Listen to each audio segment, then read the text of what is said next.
Well, it's good to have a little bit of a palate cleanser after that last episode. God.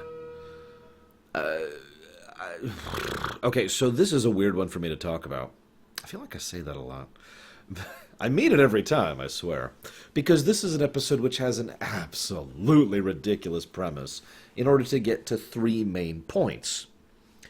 And one of those points succeeds for me. Just the one. So I'm kind of like, I mean, this is nowhere near Lamentation status. There's some good character stuff here, but that's about it. See, they wanted to go back to Terok Nor. They didn't want to do a flashback, and they didn't want to do time travel. So then they thought, it was all a dream is the best way to do it.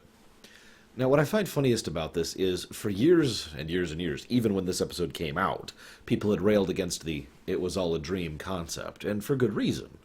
Now, what I find weird is what they appear to have done in order to level that out. Because rather than doing anything... Well, okay, let me rewind for a second. What they did was they made it a threat. They had, modern-day stuff in the med bay as they're trying to figure it out. They find out about the plasma storm. They mention how, oh my god, if they get hurt in the dream, they get hurt for real. No! And this establishes the threat. If they die there, they die for real. Establishing that the stakes are real. I'm just going to go ahead and give my opinion on that. That's all a load of hooey. Because that doesn't mean anything. Oh no. Threat. Threat! You know what? You want to talk about threat? Especially from a writer or a character perspective. How about threat of losing the respect and decency that you already had amongst a large number of people who were just recently calling you a hero? A legend, the one impartial member of the Resistance. They even start the episode, or not the Resistance, the Occupation. They even start the episode talking about that. And Odo's face is just, you can tell this is bothering him. You want to talk about threat? This is season 5. We have established characters by this point. So we know with total certainty that Odo is a very private individual, even now, who values his pride more than most other aspects of his existence. He is not... If you don't know what I mean by that...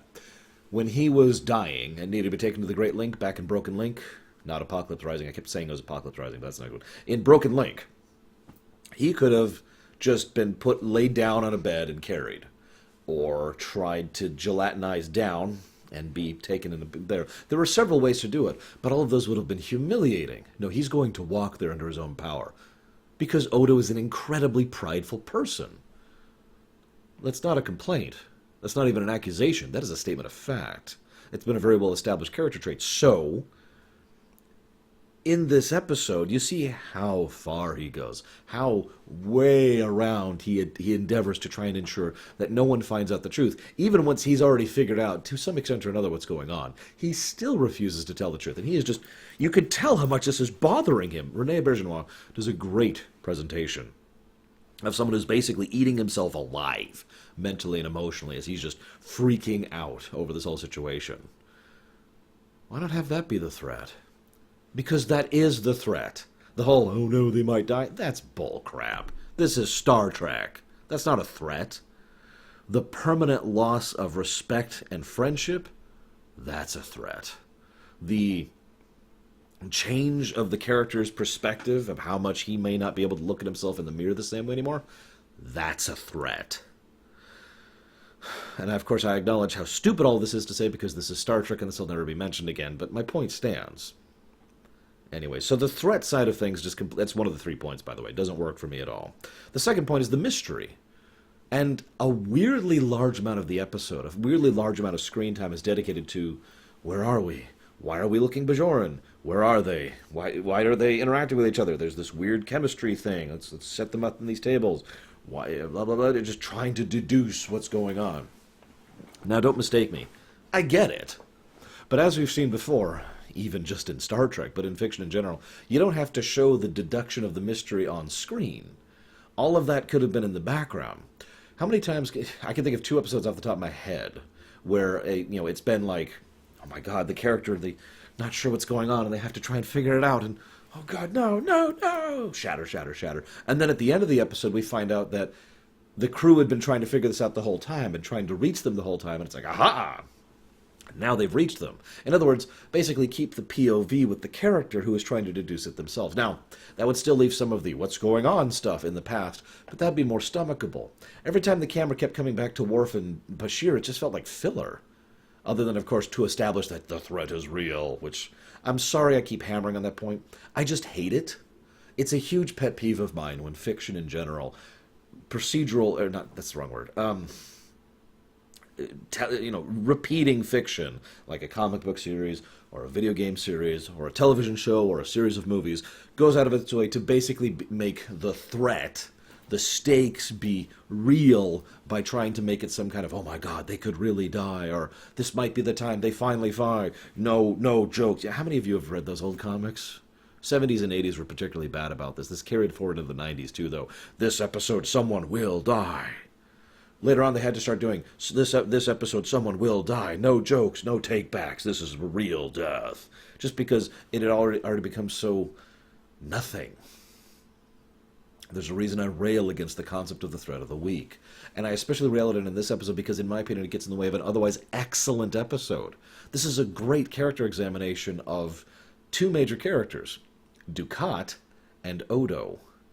The only catch is, because this is, of course, all constructed of Odo's memories of Dukat, we can't actually use that with total certainty. And, as usual, there's some disagreement about Dukat. I suppose I should talk about that now. Several people, when this episode came out, and this is a recurring thing even into more modern eras, thought that this was an attempt to try and show another side of Dukat, basically graying him out a little bit more, making him less horrible. This was actually completely the opposite of the intent by the writers, most especially Ronald D. Moore, who was specifically trying to show him as actually more horrible than he already had been shown.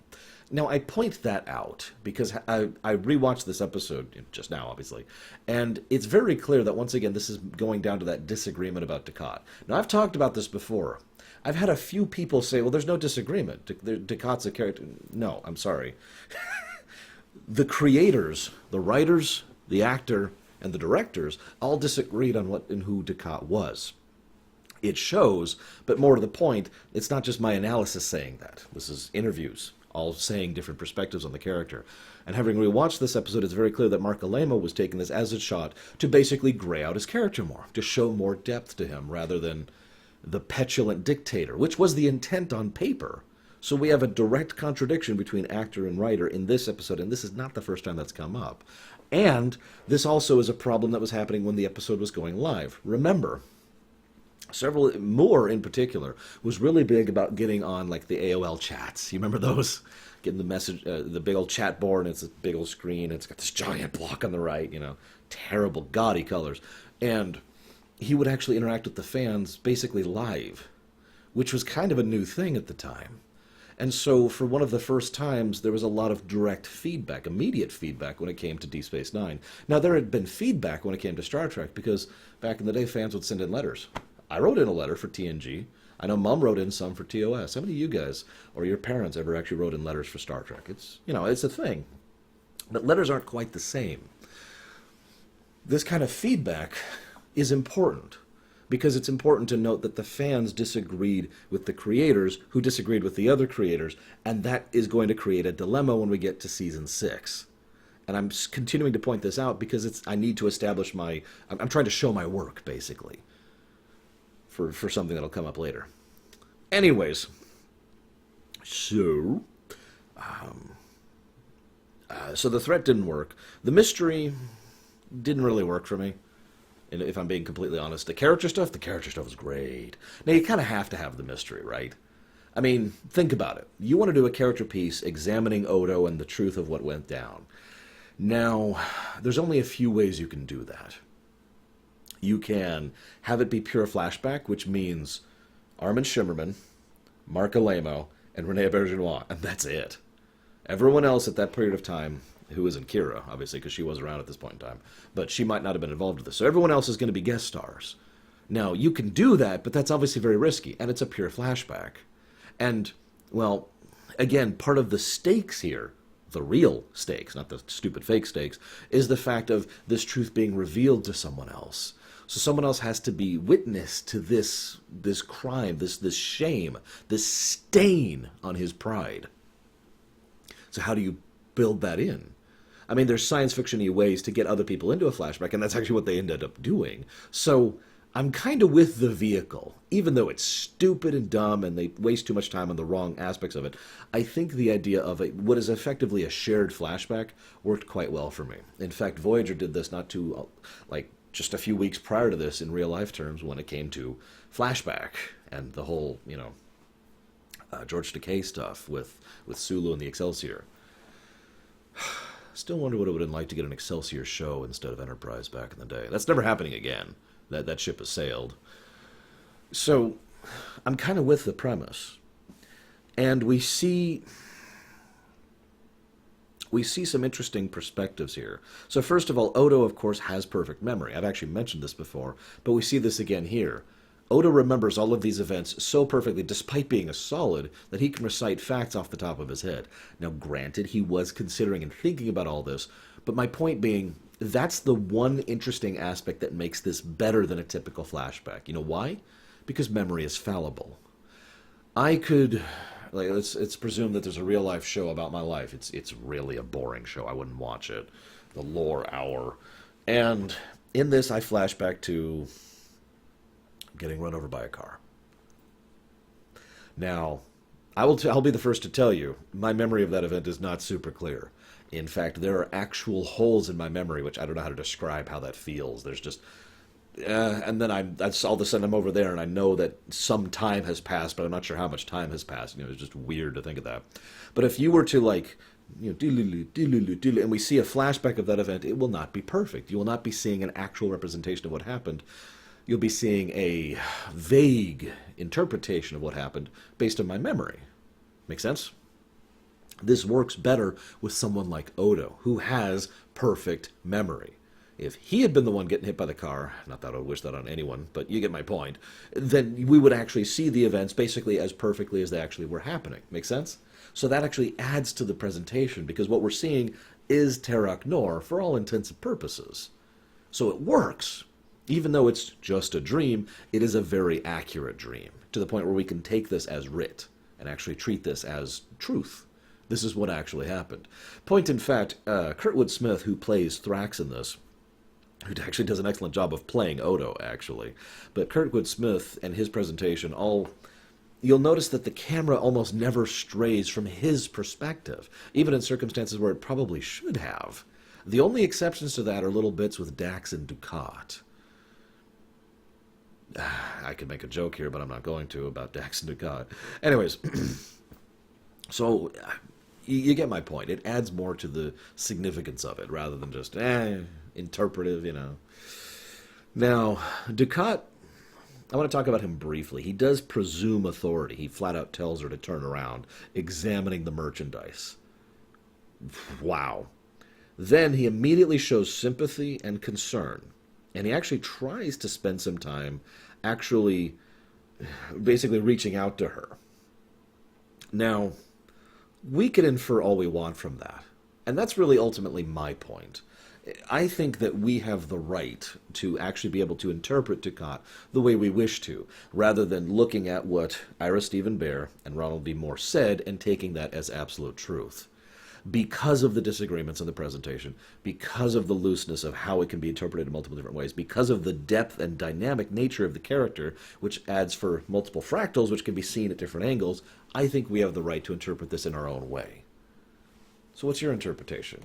I am legitimately curious, because, well, this is one of the only insights we see into Dukat during the occupation. Our second insight, actually, and not our last. So what do you guys think of Dukat during the occupation? Now, there's this really, really great scene where Odo just blasts Thrax. Thrax comes in, starts giving out just, you're guilty of this, you're free to go of this, you're guilty of that. Just going down the line. Very dispassionate, very cold, because he's Odo. And then he comes over. Odo just destroys him. Just absolutely tears his case apart. And of course, Thrax won't hear any of it, because, well, Odo didn't care, did he? But what I love most about it, one of the things I like most about Odo, as of when the show started, is that Odo is a very good detective. And in order to be a good detective, you have to be two things: capable of seeing below the surface and being thorough. Odo has consistently portrayed those traits ever since season one. It's one of the things I like about his character, and I've pointed it out consistently over the last 5 seasons. So Odo, of course, is trying to show him and tell him how the more detailed facts don't line up, how there is a literal mountain of evidence that this is an incorrect conviction. But instead, the other Odo Thrax, can only argue about the surface facts. And as I've pointed out many, many times in real life and on my show, surface facts are almost by definition misleading. So, Garrick put it together pretty early, I think, and figured out that this was something to do with Odo. He very quickly and effortlessly identifies, oh, that's a guy who was here 7 years ago, but that's Thrax, who was here, earlier than 7 years ago. So obviously there's some problems here.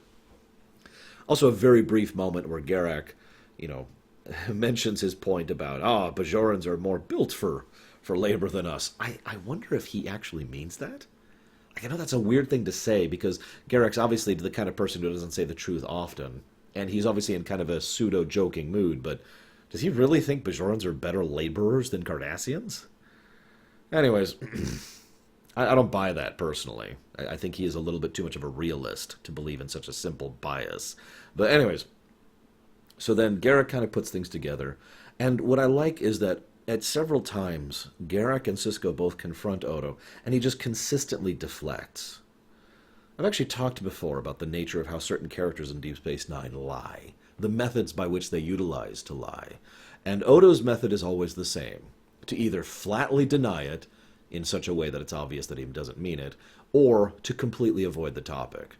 And he's a bad liar in both cases. And that's what we see here. He is just, as I mentioned earlier, he is so bothered by this. He is being torn apart by his guilt and his shame. Because there's both aspects to it. It's not just the fact that he doesn't want other people to see it, although that is a very prime motivator. That's the threat, like I mentioned earlier. But it's also the fact that he was just thinking about this. That these Bajoran people who call him a hero and venerated him and treated him so well, he didn't deserve any of that. At least, he doesn't think he did. He believes he was guilty. He says as much to Kira. The final denouement, I looked it up, between him and Kira is actually very powerful in its own right because of the nature of how he just flatly says, no, I'm guilty, there's nothing else for it. And she doesn't quite know how to take this. And, a nice little parallel between the last time we took a jaunt back to Taraknor and learned something new about Kira. Funny fact, I mentioned back then it would be nice if that followed through in the future. I'm going to mention that again here because, to my knowledge, this is never brought up again. It'd be nice if this was, a little more contiguous, but what the hell do I know? Anyways, no, the real scene, and I wanted to mention this last, even though this is not the last scene. The real scene of this episode is Odo arguing with Thrax. Because, well, first of all, because René Auberjonois is a good actor, and Kurtwood Smith is a good actor, and because it is quite literally Odo arguing with Odo. It is a great scene, very powerful. Why not? We see some of the truth of what Odo thought back in the day. Why not just accept the occupation? It's been there for 50 years. It's going to be there for another 50 years. Why even bother? All they're doing is disrupting the natural order of things, the rule of law. And we see that back in the day, Odo was a founder. And I mean that as an insult. And so does Odo. And that's the point. That Odo acknowledges that Odo hates himself for that he's just trying, no, you don't understand. This is horrible. And there's this great bit, your job is to find the truth, not to seek conviction. And then Thrax, past Odo, gives this wonderful line, and I wrote it down. It is my observation that only the guilty make that kind of statement. And Odo's reaction to that is just to recoil. Because Odo thinks he is guilty. Because he is guilty. There's a great shot where past Odo is actually shown as past Odo, dispassionately looking on as the three are murdered. That says all that it really needs to right there. This doesn't mean anything to him. If anything, he's just pissed off that he had to deal with this. Not because he cared about lives, because he didn't. He cared about systems back then. He hadn't connected with any individual back then. Only the concepts. he hadn't developed to that point. It wasn't until much later that he would start actually interacting with and connecting with individuals and start to put it bluntly, develop as his own individual. See, that's why I still like this episode, despite everything. Despite the premise, despite the wasted time, despite some meandering. The core character stuff of Oda really being forced to face the fact that once upon a time, he was a founder. And the knowledge of what that should mean to him. It doesn't even have to be spoken. Why would it have to be? He knows that as well as we do. It's good stuff, and I really like it. I hope you've enjoyed. My throat's been slowly giving out as I've been talking here. So, I'll see you guys next time.